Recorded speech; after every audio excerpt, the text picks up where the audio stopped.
Oliver Jackson, welcome to the podcast, mate. Thanks, buddy. Thanks for having me. It's been a while. I know, it has been a little while. Not really. We catch up quite on the regular these days, at least once a week, I'd say, which is not recorded though. Yeah, I know, that's true. When it's this one's being recorded, so we'll behave ourselves. Yeah, but not talk about some of the things we talk about.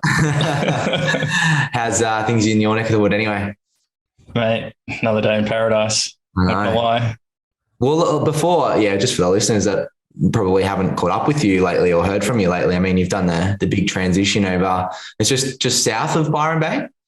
Yeah, in between kind of Yamba and Byron and the Northern Rivers. So I evacuated Melbourne for good reason. And man, it's the best move I've done in a long time. I love it up here. Yeah, for those listening and don't have the benefit of seeing Oliver's beautiful face, he's got a nice tan glow going and just really can tell that he's living the lifestyle. So I'm pretty jealous. Got that growing their hair. It's all happening, mate. He's just enjoying it. I love it. No, I got no shoes on. Turning into one of those, are you? Yeah, I did. I'm done. Cool, mate. Well, I suppose, onto the property side of things, this podcast is really about ultimately sort of building out a portfolio and the strategy behind accumulating properties and everything else like that. But, if you had your own sort of personal philosophy, and I know you've gone on multiple different journeys in your own personal life, but looking back on hindsight now, or sort of starting from where you are now, how would you sort of feel your personal philosophies on building out a portfolio? My philosophy is buy existing, renovate, extract the equity, buy again. That's how I did it for my own personal portfolio, and that's how I do it for all my clients still to this day. I think it's the best philosophy.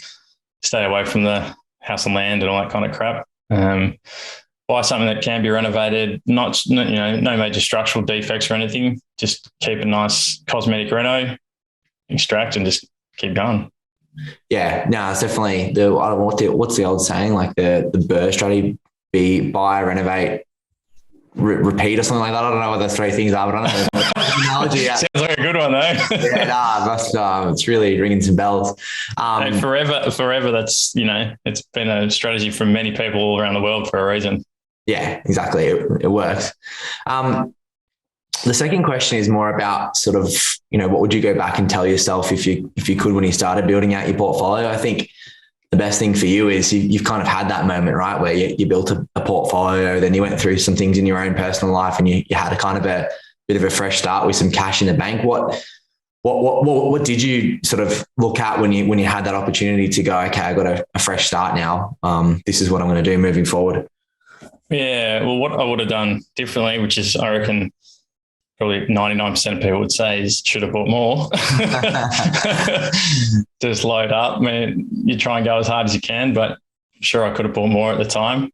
And the second part is don't sell them. For me, I went through a divorce, and I wish I had like when you're in a divorce, you kind of like just want to clear everything, and you're not obviously on the best terms. And so it'd be great if you could set it up where you could keep the properties and then somehow work it out and where you can keep them, because it probably cost me $500,000 in selling costs over all the properties I had, and taxes, and you know what I mean, legal fees. So I wish I had have somehow been worked out how we could have kept them.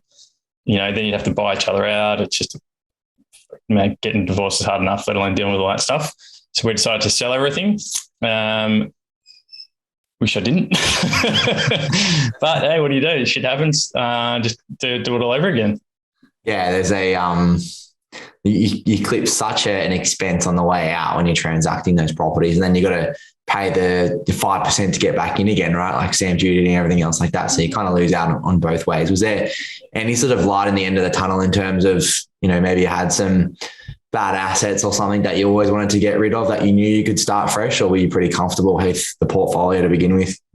No, they were cracking, which makes it, don't do what I did, but I actually had a look over the other day about what they'd be worth now.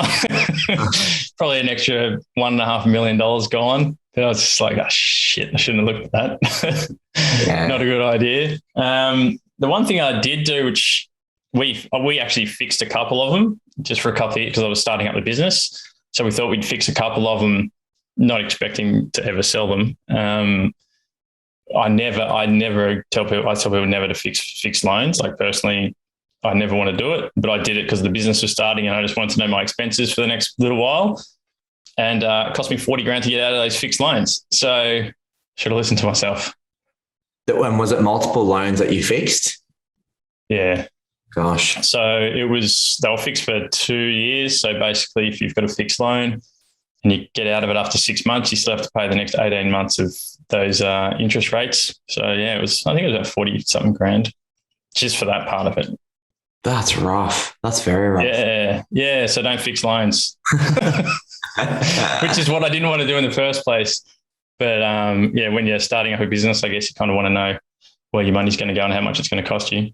Yeah. Yes. It's definitely something that you and I have had many conversations about in terms of strategy sessions is if you're looking to build out a portfolio in the short term and you fix for 2 years, well, going to make it almost impossible to refinance, not impossible, but very costly to refinance that dwelling, to pull out some equity and allow you to keep going, especially if you're implementing a strategy like you are with a renovation and everything, and you want to pull out some equity, it makes it so much harder to do so.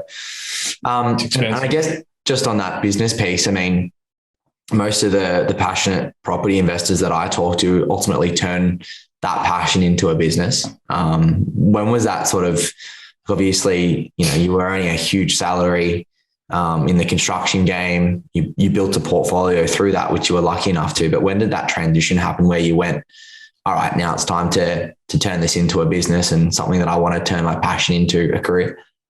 When I had kids, I was making 300K a year in construction, but I was working 12 hours a day, 6 days a week, traveling 3 hours a day. You have kids. It's like, what's the point of having kids if literally you never get to see them except Sundays. And then on Sunday, you're totally fried from the 6 days you've just worked.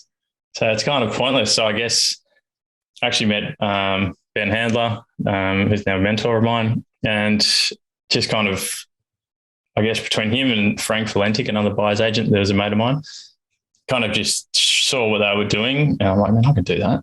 No, I know how to buy property. I know how to renovate. I'm in construction. So with those guys' guidance, I guess I just worked out that I could do it. And I think I actually set my business up and did both for about 5 months, just so I know that I was going to replace my income and not starve my children. Man, I've never looked back. I couldn't even imagine going on a building site right now. Like the fact that I've gone from living in Melbourne on a building site all day to living in the Northern Rivers, making heaps of money and love every minute of it. All my clients are all my friends. Like, yeah, I love it. Yeah, you got a really good setup, especially like the amount flexibility that you have. Like I know you do some crazy exercises every day. I think yesterday was a 4K swim. The day before was a 100K bike ride. Like you're a nutcase, but just to have the flexibility to be able to do that is insane. So well done, mate. It's really is lifestyle by design. I've got a good team around me, so it makes it a lot easier. People in every state working with me, and it makes it a hell of a lot easier. Yeah, and I was exactly the same thing. Like having kids for me, I looked at my daughter and I go, "Oh, was that 28 years ago?" And in 28 years, she's going to have one like that. So how can I, what am I doing with my life? It's so short. You just got to go out and follow your passion and do what you love and make it happen. So yeah, I was spot on there. Cool. So there's like 1,001 different property one-liners out there that everyone sort of goes on about. But if you had a favorite one, what would it be? You got to risk it to make the biscuit. Not a property one, but a lot of people hold back and they're too cautious. And I think if you want to be wealthy, you got to risk it a little. Don't go stupid. I don't mind a lot of it. I love risk, to be honest. But yeah, you got to risk it to make the biscuit. Yeah. And I think you can implement a good rule of thumb with that. It's like risk 80%, but, still stay conservative with the 20%. And, you can generally hedge your bets and make sure you're comfortable for the worst case scenario, but you're spot on. If you're just earning your payee income every year and putting a little bit away, it's not going to help you into retirement. And so building out that portfolio. Yeah. It's depressing thinking about that, to be honest. especially from someone coming earning 300K a year, and that's saying something. So yeah, man, I couldn't, like, that's obviously a pretty good wage, and it was still depressing to be honest. So yeah, if you're on 80 grand a year, just hustle. Got to risk it a little bit. Yeah, make things happen. Well, Ollie, mate, it's always a pleasure to catch up. Thanks for coming on. Thanks for having me, man. I'll talk to you soon. All right, buddy. See ya.